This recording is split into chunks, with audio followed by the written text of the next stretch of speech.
झटकाए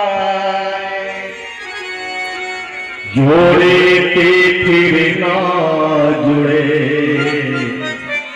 जुड़े गांठ पड़ जाए। इसलिए प्रयास करो कि हमारे किसी से प्रेम टूट न जाए, और जिसका एक बार प्रेम टूट जाता है प्यारे, कितनी लाख कोशिशें कर लेना वो दोबारा वैसा जुड़ने वाला नहीं है। विश्वास बैठ जाओ। एक दिन भगवान की कृपा से देवर्षि नारद जी को संदेश दिया गया। क्या संदेश दिया गया? बोले आप जाओ। कहाँ? बोले विदर्भ देश विश्व जी के यहाँ, और जाकर के उनकी जो कन्या है ना, उसकी विषय में बताओ, उसकी जन्म पत्री देखो। आज महाराज नारद जी को आदेश से नारद जी पहुंच रहे हैं। जैसे महाराज विदर्भ देश में पहुंचे, राजा से भीष्म को नाम विदर्भाधिपति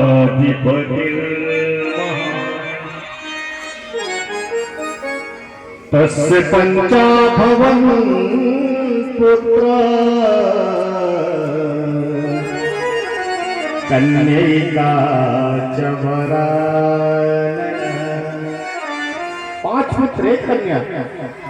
रुक्मग्रजो रुक्मगतो रुक्म बाहु रथंतरः, रुक्मकेशो रुक्ममाली रुक्मिणे सांससासती। 5 पुत्र एक कन्या रुक्मिणी। जैसे भारत पहुंचे, विष्णु जी ने बड़ा स्वागत किया। गुरुदेव, हमारी एक कन्या है, विवाह योग्य है, आप उसकी थोड़ा जन्म पत्र देख के बताओ, इसका वर कैसा मिलेगा, इसका विवाह किस क्षेत्र में होगा। आज नारद जी ने जैसे देखा,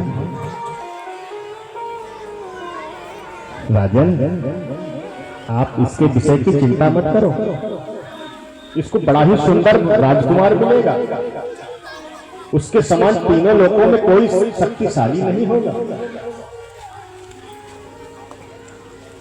शूरवीर होगा।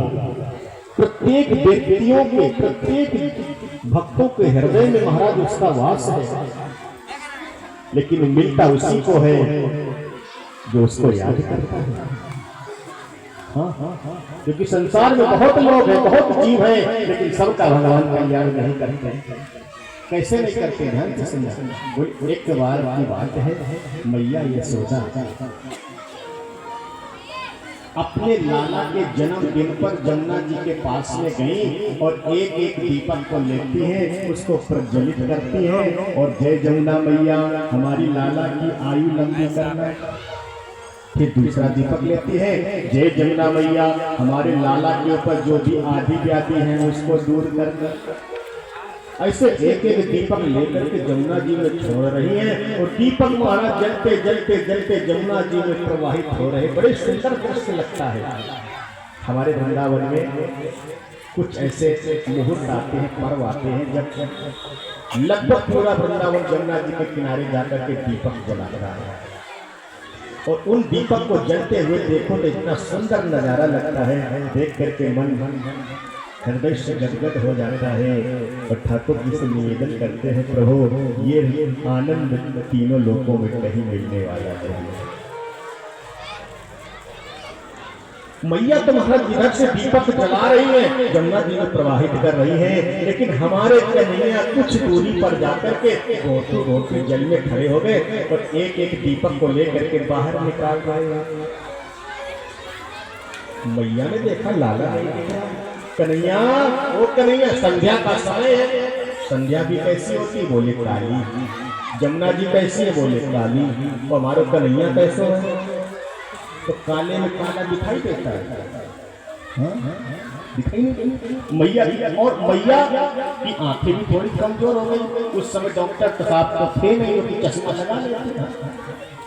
लेकिन बता दें आज के चश्मे वाले फेल हैं, पहले के जो बुजुर्ग थे उनकी आंखें आज भी वैसी वैसी। शरीर शांत हो जाता था लेकिन दांत नहीं टूटते थे। अब आज दांत महाराज ऐसे टूट जाते। एक दिन की बात है, डॉक्टर साहब हमारे पास पहुंचे और बताया कि हम दांतों के डॉक्टर हैं। गुरु जी आपके दांत में कोई दिक्कत हो तो बताओ, हम ठीक कर दें। हमने कहा भैया अभी तो नहीं है, लेकिन कहो तो दांत हम तोड़ दें। डॉक्टर लोग तो चाहते कौन बीमार हो हमारे पास आए, लेकिन प्यारे यदि आप नियम से रहोगे ना तो बीमारी आएगी नहीं। हमारा खान पान बदल गया, हमारा रहन सहन बदल गया, हमारा हाव व्यवहार बदल गया है, इसलिए आज हमारी आयु कम होती चली जा रही है।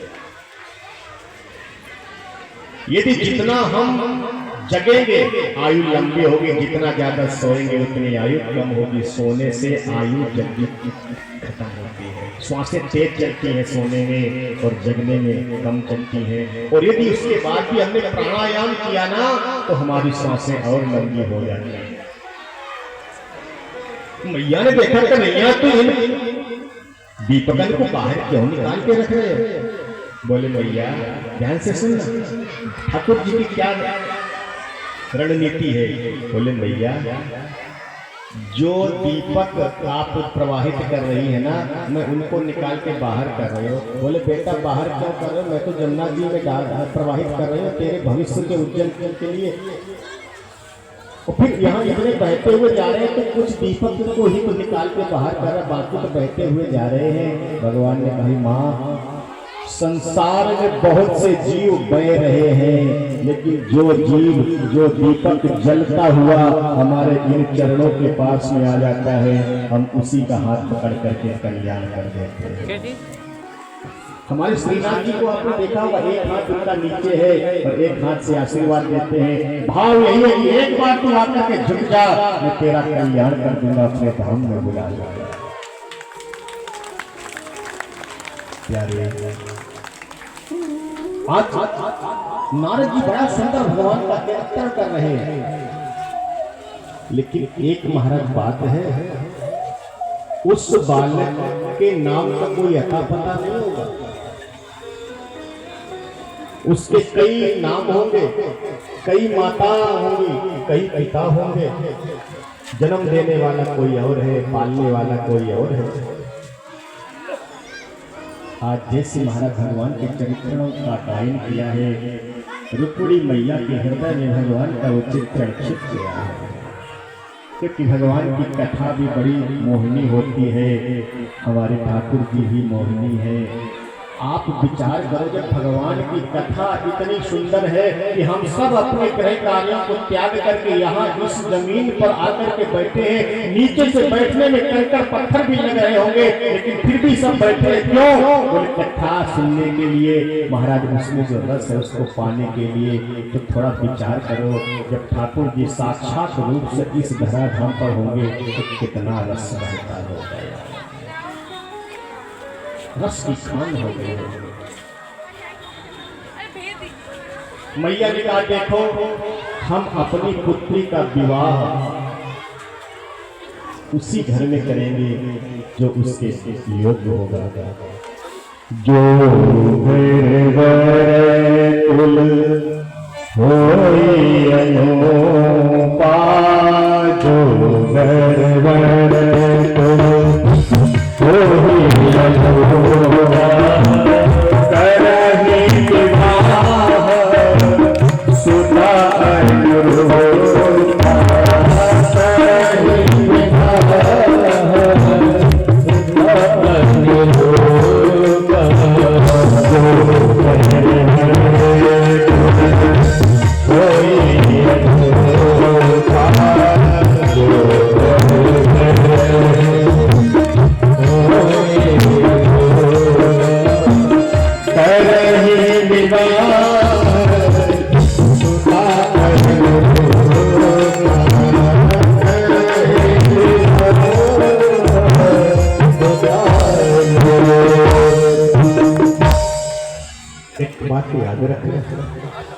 अपनी पुत्री का, अपने पुत्र का विवाह उसी के अनुसार करना चाहिए।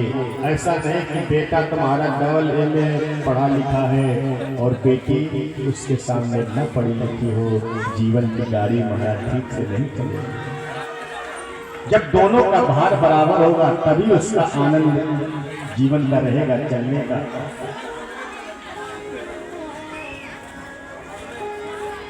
एक बार की बात है,